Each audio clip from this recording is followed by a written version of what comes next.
Hello, how's it going? I had to delete quite a few videos to be able to record this. How are you today? But at the time of recording, it's March, mid-March, and when you see this, or when this gets posted, it'll be like late July probably, so sorry for spitting on you, by the way. How does it feel to be a time traveler? Hopefully you didn't get ripped apart in the process. Hi. So I just recorded another video, and so I'm still kind of riding off that energy a little bit. I don't know exactly what I'm going to say in this video. I don't know what we're going to talk about, but hopefully this is something. Okay, so I don't know what to talk about. I'm going to take a hit and see if that inspires me. Hopefully we can get some inspiration with this.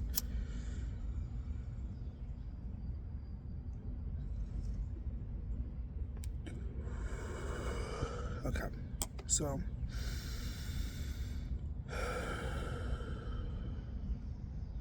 even before I took the hit, I felt called to talk about intentionality. So I guess we could talk about intentionality and the importance of it. I've talked about it before, but we're going to talk about it again.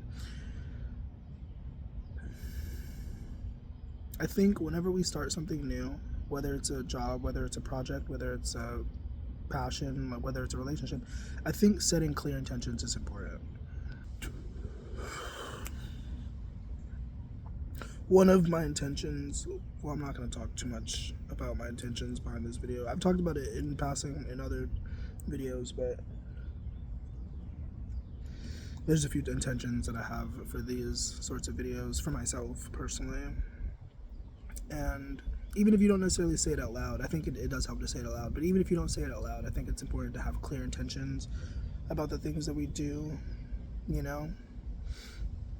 Like, for example, if you're wanting, like, you saw how I just took a hit, and I was like, that was a very clear intention behind it. And like, you know, if you're like needing something like a shift or like a change or a spice it up moment, sometimes going for a walk with the clear intention, going for a drive with a clear intention can definitely be helpful, you know? Sitting in meditation with clear intention. It's been a while since I've like I'm meditative all the time, I meditate all the time, but it's been a while since I've sat down and like closed my eyes and like set the intention, you know? But clear intentions are important. And things aren't always gonna go how you intend them to, but at the least it'll give life the ability to know what you want and to flow towards what you want, at the least, you know? No guarantees, but it'll be more likely. I talked about it in a few videos before when I go live stream, and I haven't been as on it, but I have seen results, and so I should get back on it more consistently. But before I go live stream, and a lot of times before I record videos, I try to like take time for stillness and then like meditate and then like, you know, say a prayer or something, and it helps, you know. For sure. It definitely helps. In between takes, one thing I'm thinking about is Carl Jung. One of the phrases that he said, that essentially if you don't, how do I say this? If you don't pay attention to your shadow, if you don't become aware of your shadow, of your subconscious, it will control your life, and you'll end up calling it fate, or you'll end up blaming other people, you know? So that could be relevant for somebody to hear, like shadow work, getting in tune with the subconscious, etc., etc. And basically the shadow, the subconscious, is basically aspects of ourselves that we don't necessarily want to show other people, aspects of ourselves that we don't show other people outside of desire, outside of want. You know, because want and doing are two different things. You can want something but do something, you know what I mean? That doesn't always align. But yeah. So for example, like your shadow, just as an example, your shadow could be confidence. Like, to name something positive, like a shadow aspect could be, maybe you're a very confident person in some aspect, but you don't really show people that until you get comfortable. You don't really show them that until you get close, or something like that. That's something. A negative aspect, I guess, would be I'm trying to think.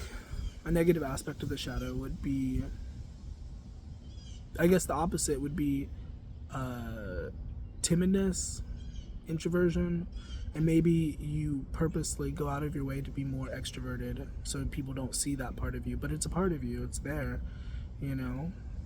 And part of Carl Jung's work is it was talking about like wholeness through psychology, through understanding the psyche, through understanding the spirit, you know.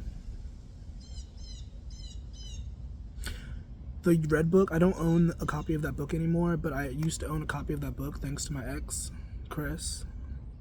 And I love that book so much. It was such a nice book to read. I don't agree with everything that was in it, but it is really nice. It was really enlightening in different ways. I will say one thing, though, about shadow work. The word work is there. So part of it is work. Part of it is effort, you know? Part of it is just thinking. Part of it is thoughts. Part of it is unseen energy. And then another part of it is going out and, like, integration, you know? Like, for example, if part of your shadow is having to do with socializing or making friends or making connections, then like you would ask yourself certain questions and you would dive into yourself, and then you would go out of your way to like try to bridge the gap and try to like, you know, expose your shadow, you know, because the idea of shadow work is integration. It's not necessarily just understanding, but also wholeness, you know. Understanding those aspects of ourselves, but also learning to work with them rather than work against them or shun them or whatever. My phone's on 15%. I have the storage space, but I don't have the battery space. Awesome. And I guess for me, if I could talk about myself, I don't want to, but my shadow, I guess to some degree, is my addiction, I guess. I don't necessarily share that with everyone. I don't mind sharing it, but it is a part of who I am that I don't necessarily enjoy showing everybody. It's better in the background.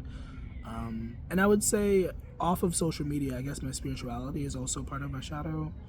Like I don't really share that too often with people until I feel comfortable, until I feel safe. But on here, that's different. Like you guys get to see my shadow, and it is what it is. But you know, in my day-to-day life, like when I go to work, when I experience people in person, like that's not something that I jump to showing people. And I don't know, now I'm thinking about that for myself, and I'm like, because I wanted to do work on that, I wanted to change that, and it hasn't really changed. To be honest, most people who know me in my day-to-day life don't know me to be like this person that you see, which is so interesting to think about. I'm glad I talked about myself. And I don't know, maybe it's an excuse, but if I were to make an excuse for myself as to why spirituality is in my shadow, is because I recognize very, very fully, very clearly that a lot of people are not able to receive some of the information that I have to offer. Once again, it could be a little bit of fear, a little bit of trauma, like religious, spiritual, magical trauma, whatever, you know, like being persecuted for being different, for being magical, for being special. Because that's a huge thing. The witch wound, if you know about that, like that's a whole thing for a lot of intuitives and mystics. So it could be fear, but part of it, I think, is like me recognizing that like some people genuinely just can't handle that energy, and it's a fact. Like if you've ever tried to like wake somebody up, if you've ever tried to like help somebody see how to live a better life or whatever, but they weren't open to it, you know very well that like some people are just not open to changing their life. They might say that they want it, they might beg for it, they might really, some part of them might desire it, but they're not willing to do what they need to do to like meet the universe, meet life halfway, you know? And so sometimes you just have to let it go. But as a final for thinking on me, for reflecting on myself, like that doesn't necessarily mean that I can't try. I would just have to be very careful, be very cautious about how I do that.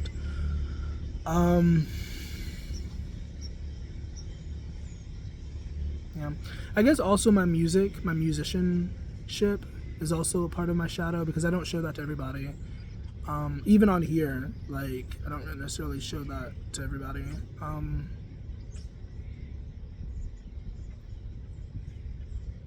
That's something that I could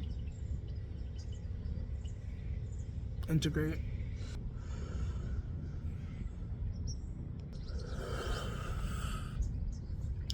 And by the way, I will say, for a lot of people, shadow work is not easy. It's not the most pain-free thing. For me, I feel like I've always naturally been geared towards like questioning myself and like integrating parts of myself. That's just, oh, that's, I mean, it's just in my DNA, I guess. I don't know. But for a lot of people, it is very difficult to look at themselves and to dig into themselves, or dig into yourselves, or however you say that. And no tea, no shade. I mean, it is what it is. And if you happen to be one of those people, if you're listening to this and you're like resistant to that sort of information, like, that's okay. Maybe it's not part of your path currently. I don't know. But I do think that it is really important to integrate different parts of ourselves and to like strive for wholeness, strive for inner harmony, inner peace, you know, inner balance. Anyways, I'm going to end this here. I'm going to make this a slightly shorter video. So thanks for tuning in. Thanks for hanging out. I hope this was useful. I hope this did something for you, I guess. If it did, you should definitely engage with the video. Let me know what you think. Check out the link tree in the description down below if you're interested. And try to have a nice rest of your day. Try to keep your head up. Try to keep your spirits high. Shout out to the Patreon members. Shout out to those who help support me and all that. I thank you. I'll see you when I see you.